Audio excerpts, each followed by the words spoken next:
Bom dia, eu sou a Bárbara Fava e você está assistindo ao Isto É ao Vivo, o programa que traz as principais notícias do momento na internet e nas redes sociais. Você pode nos acompanhar ao vivo em 2 edições diárias, às 11 da manhã e às 4 da tarde. Basta acessar as páginas da Isto É no Facebook, no nosso YouTube e também no nosso Twitter. Além disso, você também pode ver os nossos programas direto na home da istoé.com.br no seu computador ou celular. E você pode participar com a gente. Use a aba de comentários da transmissão pelas redes sociais para enviar suas dúvidas e opiniões sobre os principais assuntos do dia. E se por acaso você fizer seu comentário fora da aba de transmissão, utilize a hashtag IstoÉAoVivo. O parto humanizado ou humanização do parto é um processo em que toda a atenção está voltada à gestante e ao bebê. O procedimento visa desconstruir a ideia de que o parto é algo dolorido ou quase insuportável para a mulher e o transforma em uma experiência única e saudável, entendido como um ato fisiológico e natural. Para falar sobre os mitos e verdades que envolvem o parto humanizado, eu recebo o doutor Alberto Guimarães, que é ginecologista e obstetra aqui no estúdio. Bom dia novamente, doutor. Olá, bom dia, Bárbara. Vamos lá. O que então consiste o parto humanizado, né? O que é? Na verdade, acho que essa pergunta é extremamente pertinente, porque quando se ouve falar de parto humanizado, de maneira geral, as pessoas já imaginam um tipo de parto onde vai acontecer num domicílio, né? Pensa num domiciliar, pensa num parto alternativo, quando na verdade você tem que entender a questão da humanização como uma possibilidade de a mulher que estava grávida, que entrou em trabalho de parto, chega num ambiente onde ela seja acolhida e as pessoas vão acompanhá-la nesse processo sem necessariamente interferir, sem querer fazer coisas que não precisariam ser feitas. Por exemplo, o fato de internar não significa que já tem que pegar uma veia para botar soro, para acelerar parto, por exemplo. Não significa que ela tem que ficar sozinha, né? Humanizar é deixar que esse acompanhante, o esposo ou quem ela escolheu, esteja junto com ela. Isso não é favor, isso é lei, inclusive existe a lei de acompanhamento, né? É respeitar a expectativa e a evolução desse trabalho de parto em relação, por exemplo, à questão de dor. Se a mulher sinalizar que precisa de ajuda porque está muito dolorido, ela poder contar com analgesia pensado para quem vai ajudá-la no parto e não como uma anestesia que muita gente imagina que sempre atrapalha. Na verdade, o humanizar é trazer isso para uma experiência humana, uma experiência onde a pessoa tenha suporte, onde ela entenda que o meio onde ela está naquele momento é a favor dela. Né? E a gente chega num ponto que a gente precisa explicar o que é o humanizado, né? A gente estava falando um pouquinho antes sobre esse histórico que nós levamos, nós mulheres, não só nós mulheres, desse parto ser muito traumático, né? A gente tem isso, né? A ideia de parto, o nome parto já remete a algo que é desafiador, que é difícil, que talvez você nem saia viva de tudo isso, ou que não vai sair nunca, né? Aquele projeto que demora de ser aprovado, parece um parto, né? Aquela encomenda não chegou, puxa, parece um parto, não chega nunca.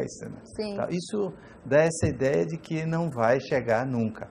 E também, metendo aquela questão de as pessoas imaginarem que, e recordar que sempre que se fala de parto, que a avó, que a mãe, dá aquela notícia como algo que vai ser muito difícil, que vai ser quase pagar uma conta, né, digamos, da vida naquele momento que ela está grávida. E também, acho que aí tem um aspecto, quando as pessoas falam, por exemplo, que teve um parto normal, independente se foi da coisa pública ou privada, no hospital particular ou do próprio SUS, no geral, a referência da experiência é uma experiência que chegou no lugar, já pegaram esse acesso venoso, colocaram o soro, que muita gente chama do soro da morte, porque esse soro, tendo ocitocina, muitas vezes ele começa a ter uma contração atrás da outra, com uma intensidade muito mais forte do que seria se não tivesse com esse soro. né? E aí tem aquela que falou, não pode gritar, porque se gritar, se gemer, pode ser que alguém até te faça coisas que não era para pagar essa conta do grito.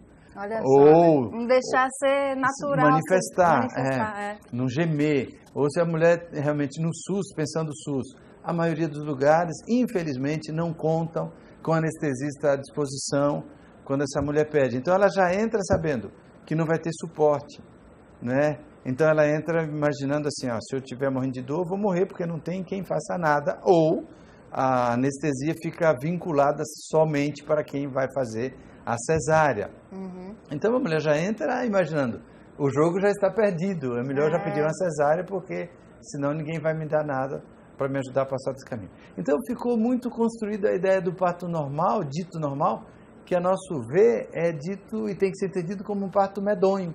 É um parto do medo, é um parto onde a mulher não pôde se colocar dentro da experiência que é para ela, para o nascimento do filho. Então a palavra parto realmente remete essa ideia de, nossa, vocês vão ver agora como vai ter que pagar o pato.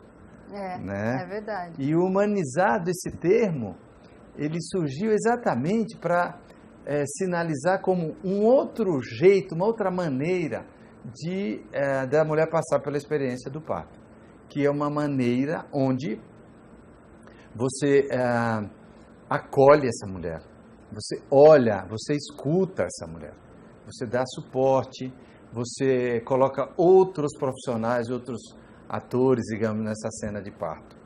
Então, que aí entraria o que a gente já ouviu falar muito e que ainda acontece certos mitos, as doulas, né? As doulas. O que são as doulas? Quem são elas? Né? As doulas são mulheres que acompanham outras mulheres. No pré-natal elas têm um papel, mas sobretudo no trabalho de parto.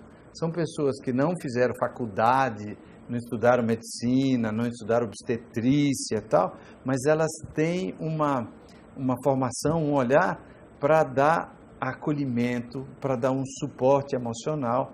A gente poderia imaginar o papel da doula como o papel de uma avó, da mãe dessa moça mais experiente e que estaria ali para, numa contração, por exemplo, a doula pode ter um papel de fazer uma massagem. Isso faz muita diferença, né? Faz. Tem estudos que mostram que a presença da doula no trabalho de parto diminui o pedido de analgesia, diminui a taxa de cesárea e melhora a experiência do parto. Quando a mulher vai contar como foi o seu parto, a presença da doula, no geral, faz com que ela conte isso de uma maneira muito mais positiva. Ela comemora o fato de ela ter passado pelo parto, né? E aí eu tenho que dizer, o parto, ela precisa ser entendido como algo feminino. O ambiente parto é um ambiente feminino, né? E essa doula, a enfermeira ou a obstetriz, elas ajudam nessa construção. Eu costumo dizer que, num dado momento, às vezes, do trabalho de parto, tem uma hora que a mulher meio quer desistir. E aí eu sempre observo a doula vai conversando, dando apoio, e eu não sei exatamente o que é que ela conta para essa mulher, mas tem uma conexão, a gente olha e observa que ela faz do tipo assim com a cabeça, como, tá bom, né, vamos mais um pouco, e isso ajuda a passar para o parto. Né? E geralmente até as doulas também carregam uma experiência, né, de outros partos, de bobear até delas mesmo, dos partos, né, dos filhos delas. Sim. E que essa troca é muito importante, né? Não fica aquela coisa do médico só, né? O que o papel da doula, ela é para dar suporte. Ela não está ali para discutir a conduta, ela não está ali para falar agora tem que ser cesárea ou agora não vai ser cesárea, vai agora dar o remédio. Não é esse o papel. E isso, inclusive, foi uma situação que dificultou muito a participação da doula na assistência. Tem muito médico que ainda não suporta a ideia de ouvir que uma doula vai entrar no parto. Por quê? A meu ver, algumas doulas entraram tanto na defesa dessa questão da experiência do parto que elas extrapolaram a função da doula no sentido de achar que está defendendo a mulher. Eu caracterizei um pouco esse tipo de doula como a doula cão de guarda. Aquela doula que entrava para o parto armada e achando que está defendendo a mulher.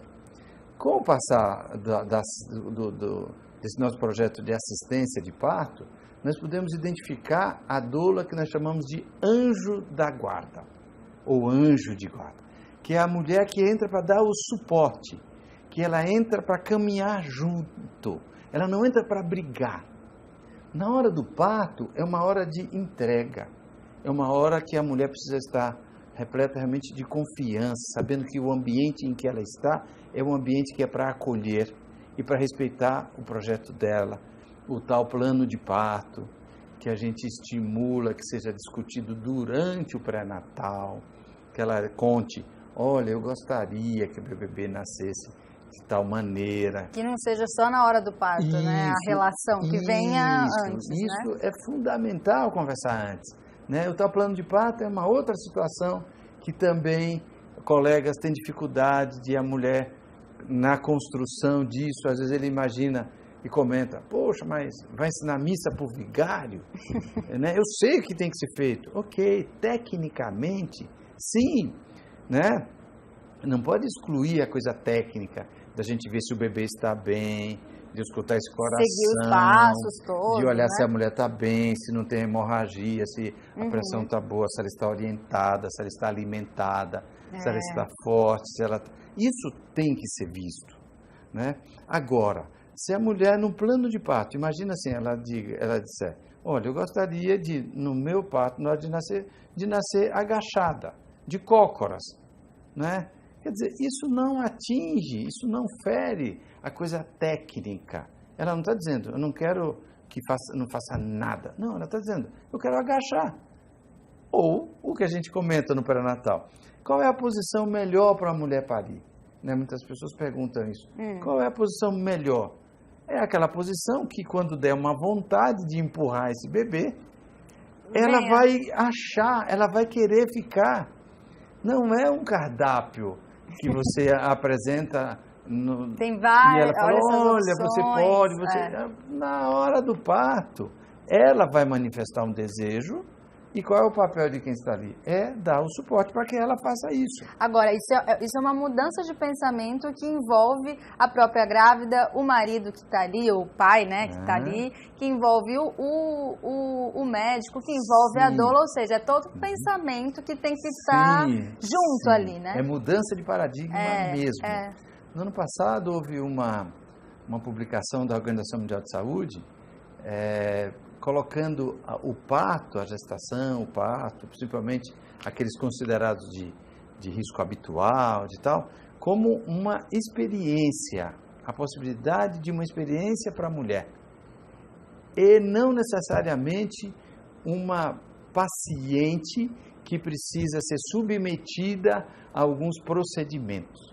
Como se estivesse até doente, né? Ou seja, a gente poder entender o seguinte, uma mulher grávida, uma mulher em trabalho de parto e com um histórico de que esteja tudo ok, essa não é uma paciente. É uma mulher que está plena, deve estar plena de saúde, plena com a sua questão da busca, da emoção, do desafio.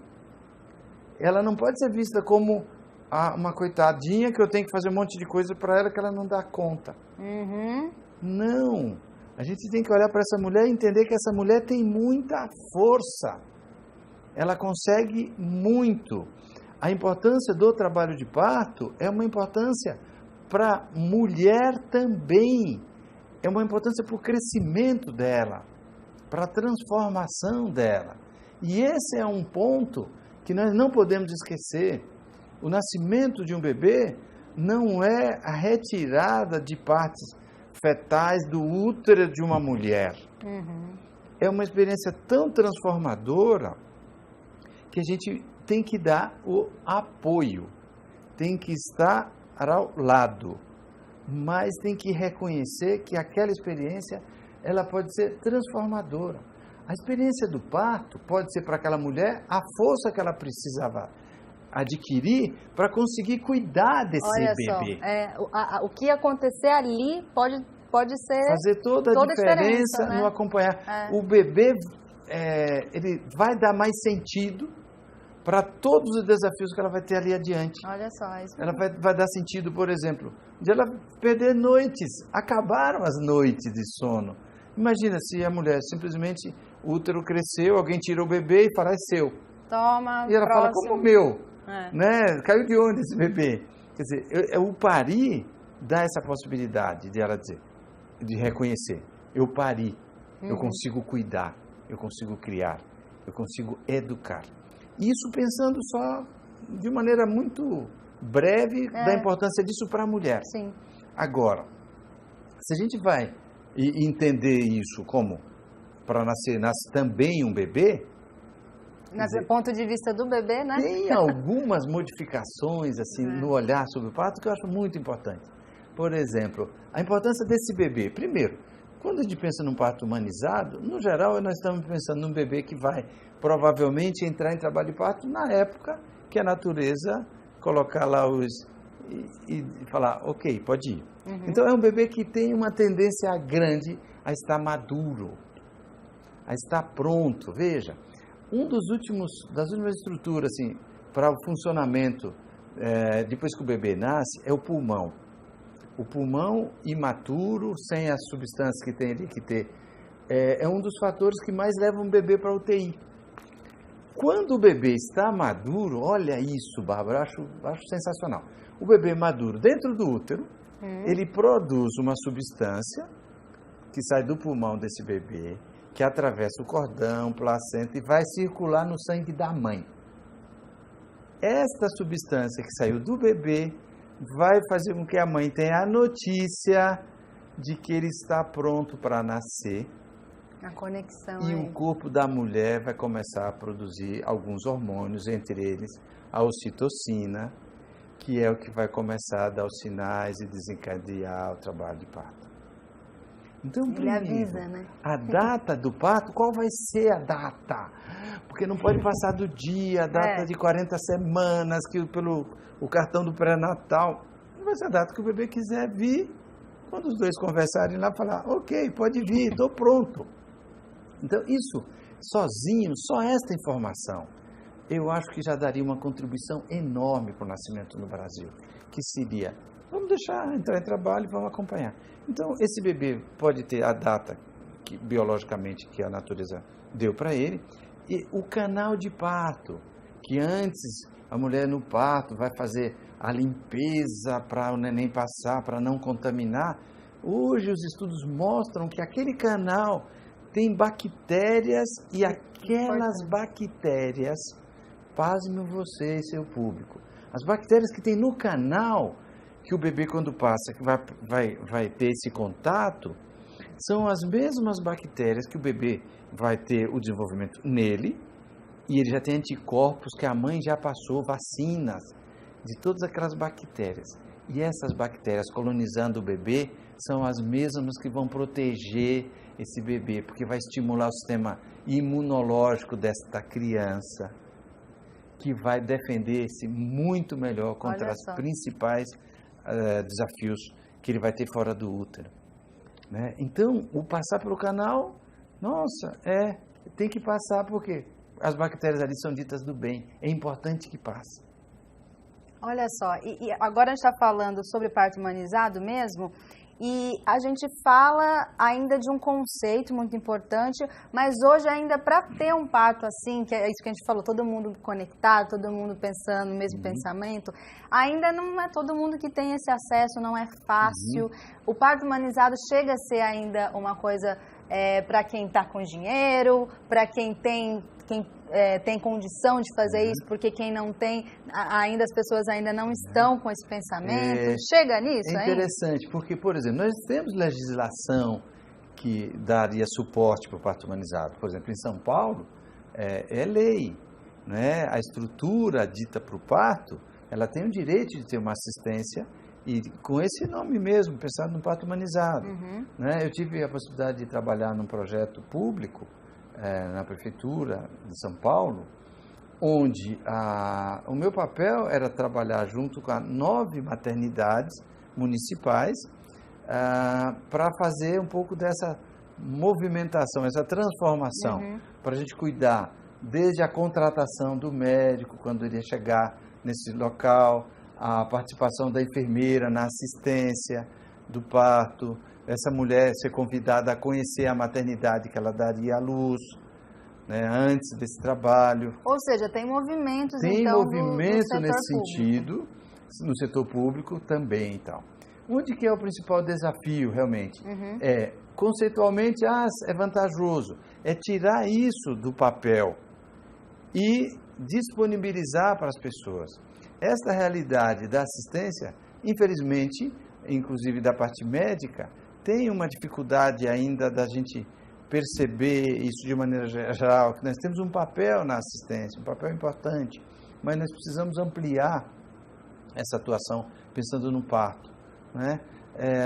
O nosso trabalho é muito voltado para desconstruir. Eu sonho com um momento onde a mulher que esteja grávida, ela possa pensar num parto e que não precisasse ter os rótulos, os carimbos, essa mulher vai ter parto humanizado com o Dr. Alberto Guimarães, porque tal. Eu queria poder, num dado momento, saber, olha, a mulher está grávida, ela vai ter uma assistência de pré-natal, ela vai ter um parto e ela vai parir de maneira decente, de maneira respeitosa, para todas as mulheres, E aí eu acho que é um trabalho de educação mesmo, né? É um trabalho de mudança de cultura mudança de paradigma, né? E claro, a mulher tem recurso financeiro, eu quero poder saber quem eu vou chamar no dia, eu quero saber qual é a equipe e tal. Acho interessante? Acho um investimento interessante, sim.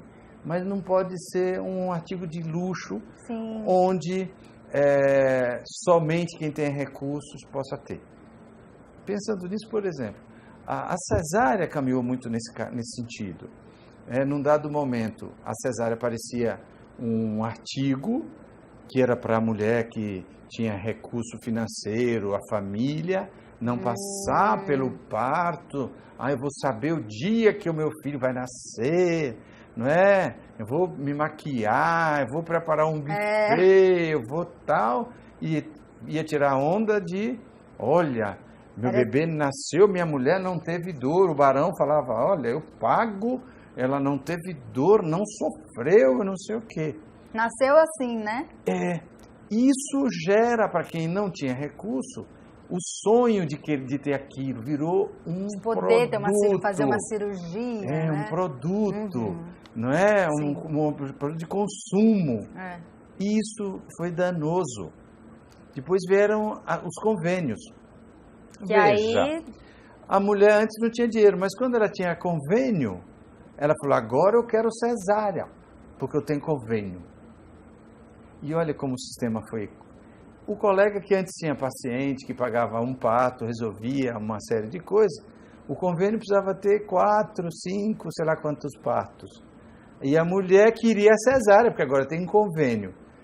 O médico tinha, em termos de mercado, é bom que tenha 4, 5 e tal. A mulher quer cesárea.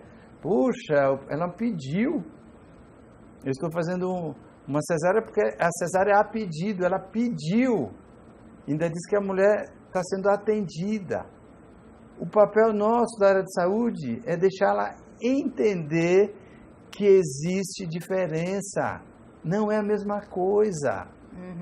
Aí sim, a mulher com informação, que ela sabe a diferença do parto normal, da cesárea, principalmente a cesárea eletiva, que é a cesárea marcada, e essa mulher achar que ela quer isso ou aquilo, de maneira orientada, informada, olha, eu nem fico me encoçando, eu fico bem. Mas, se a gente pegar o público de maneira geral, sem discutir um pouquinho esse assunto, e perguntar para a mulher que teve a experiência do parto medonho, do parto que fizeram coisas que ela não entendeu por que foi feito. Ela gritou, ela gemeu e não teve suporte. E ela tem a possibilidade de escolher uma cesárea, ela vai escolher a cesárea, sem dúvida, e eu acho que ela não está errada. E a gente estava falando até de uma expressão, né, da cesárea humanizada. Existe isso? Tem uma forma de fazer a cesárea que não seja tão... A cesárea humanizada,